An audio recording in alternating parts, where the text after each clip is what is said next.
नमस्कार दोस्तों, स्वागत है आपका हमारे चैनल पर। न्यू वर्ल्ड ऑर्डर के बारे में हमारे सफर का आज तीसरा भाग है। अगर आपने पार्ट 1 और 2 नहीं देखे हैं तो उन्हें देखना ना भूलें, क्योंकि आज हम और भी गहरे विषयों पर चर्चा करेंगे। तो आइए जानते हैं कि क्या यह न्यू वर्ल्ड ऑर्डर सचमुच आ रहा है। अब तक हमने देखा कि न्यू वर्ल्ड ऑर्डर का विचार कैसे दुनिया की प्रमुख ग्लोबल संस्थाओं और शक्तिशाली लोगों से जुड़ा हुआ है। लेकिन क्या यह सिर्फ सत्ता का संघर्ष है या फिर इसके पीछे कोई और गहरी योजना है? क्या यह एक वैश्विक सरकार के निर्माण की दिशा में एक कदम हो सकता है?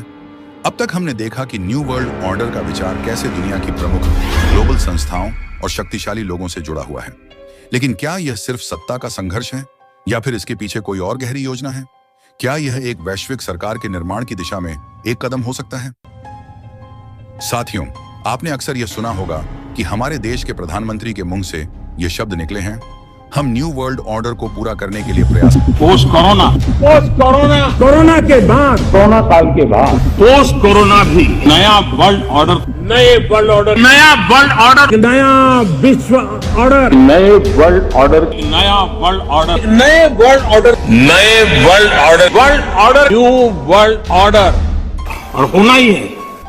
पोस्ट कोरोना नए वर्ल्ड ऑर्डर की संभावना है कि कोरोना के बाद एक नया विश्व ऑर्डर, कोरोना काल के बाद विश्व एक नए वर्ल्ड ऑर्डर की तरफ, पोस्ट कोरोना भी एक नया वर्ल्ड ऑर्डर नजर आ रहा है। एक नए वर्ल्ड ऑर्डर की संभावना है। आज दुनिया नए वर्ल्ड ऑर्डर की तरफ बढ़ रही है। आज की दुनिया जिस वर्ल्ड ऑर्डर की तरफ जा रही है, to create a new world order. लेकिन क्या यह सचमुच एक सकारात्मक कदम है? क्या हमें इसके पीछे की पूरी योजना समझनी चाहिए? क्या हम एक नए वैश्विक शासकीय ढांचे की ओर बढ़ रहे हैं? न्यू वर्ल्ड ऑर्डर, यह शब्द कई बार हमारे नेताओं के मुंह से सुनने को मिलता है, लेकिन क्या हम यह समझते हैं कि इसके मायने क्या हैं? क्या यह केवल एक राजनीतिक और आर्थिक दृष्टिकोण से देखा जा रहा है या इसका वैश्विक राजनीति में गहरा प्रभाव है?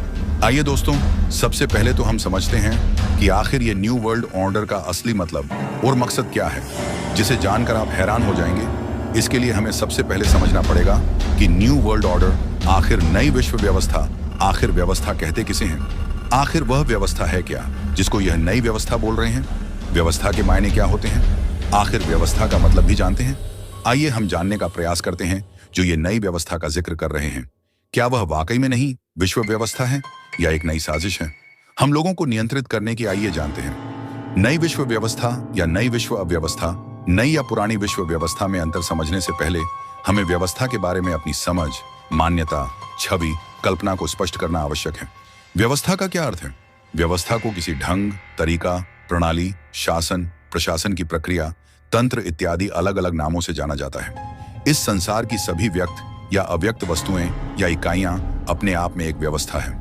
हर एक इकाई अपने से छोटे कई अंगों और उपांग का योग होती है। ये सभी अंग और उपांग एक साथ मिलकर कार्य करते हैं। जैसे मानव निर्मित यंत्र, cycle, pen, machine, computer, car इत्यादि सभी छोटे छोटे पुर्जों से मिलकर बनते हैं। इनमें से एक भी पुर्जा अपने आप में पूर्ण कार्य नहीं कर सकता। सभी पुर्जे और अंग आपस में एक निश्चित व्यवस्था में जुड़कर ही किसी कार्य या उपयोगिता को अंजाम देते हैं। जैसे एक गाड़ी में ब्रेक, इंजन, एक्सीलेटर, टायर इत्यादि मिलकर काम करते हैं। इनमें से एक भी पुर्जे के बिना गाड़ी ठीक से कार्य नहीं कर सकती।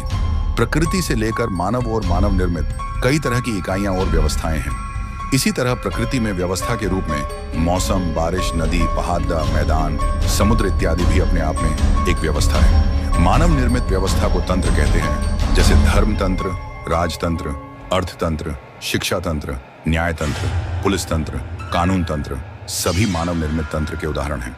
इसी तरह प्रकृति की छोटी से छोटी भौतिक, रासायनिक, जैविक, पर्यावरण, जीव सृष्टि और मानव में व्यक्ति, परिवार, समाज, देश और विश्व भी अपने आप में अलग अलग इकाइयों का समूह है। यानी छोटी से छोटी और बड़ी से बड़ी हर मूर्त, जैविक, मानव, चेतन, हर एक वस्तु या इकाई अपने आप में एक निश्चित व्यवस्था है। दोस्तों, आपको समझ आ गया होगा कि व्यवस्था क्या होती है।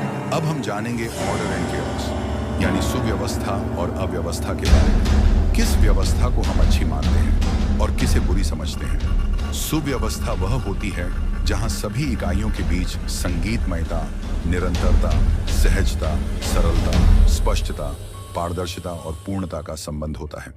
यह एक ऐसी प्रणाली है जहां हर अंग और उपांग अपने स्थान पर सही काम करता है, एक दूसरे की रक्षा और पोषण करता है और उपयोगिता को बढ़ाता है। अगर एक व्यवस्था के अंतर्गत गुरु, मुख्य और लघु सहयोगी इकाइयों के बीच में संगीतमयता, उपयोगिता, पूरकता का संबंध ना हो तो वह व्यवस्था, संबंध, प्रक्रिया, प्रणाली ज्यादा समय तक टिक नहीं सकती। इसीलिए इसे अव्यवस्था कहा जाएगा। संक्षेप में, एक व्यवस्था के अंतर्गत अंग उपांग में या गुरु लघु इकाइयों में एक दूसरे के साथ आहार विहार, रक्षा पोषण, उपयोगिता और पूरकता का संबंध और संगीतमयता हो तो वह व्यवस्था है, और अगर यह ना हो तो वह अव्यवस्था है।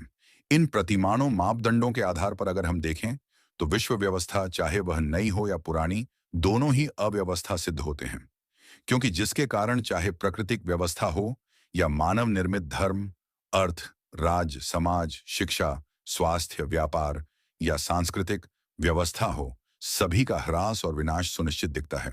दुनिया में, विशेष रूप से भारत में, व्यवस्था को सनातन व्यवस्था कहा गया है, जिसके अंतर्गत धर्म, राज, अर्थ, शिक्षा, स्वास्थ्य, उत्पादन, वितरण और वर्ण की आपस में इतनी संगीतमयता थी। इसी कारण यह छोटी मोटी कमियों और दूषणों के और हजारों सालों की उथल-उथल आक्रमणों के बावजूद भी भारत की सनातन परंपरा अक्षुण्ण और निरंतर प्रवाहमान रही है। यही सुव्यवस्था का प्रमाण है। इसीलिए एक सुव्यवस्था का निर्माण और उसका संरक्षण अत्यंत महत्वपूर्ण है, क्योंकि यह एक ऐसी प्रणाली है जो न केवल अपनी स्थिरता बनाए रखती है, बल्कि हर इकाई को पोषण और रक्षा भी देती है। क्या हम उस दिशा में आगे बढ़ रहे हैं? क्या हम अपनी व्यवस्था को अधिक सामंजस्यपूर्ण और संतुलित बना सकते हैं? अगर आपको यह वीडियो पसंद आया हो तो लाइक और शेयर करें।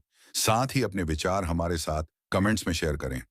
अगली बार फिर मिलेंगे, तब तक जिज्ञासु बने रहिए और सूचित रहिए। यह एक ऐसी कहानी है जो आपको सोचने पर मजबूर कर देगी। अपनी राय हमें कमेंट में जरूर बताएं, और अगर आपको यह वीडियो पसंद आया हो तो इसे लाइक और शेयर करें। हमारे चैनल को सब्सक्राइब करना न भूलें और बने रहिए हमारे साथ, ताकि हम मिलकर दुनिया को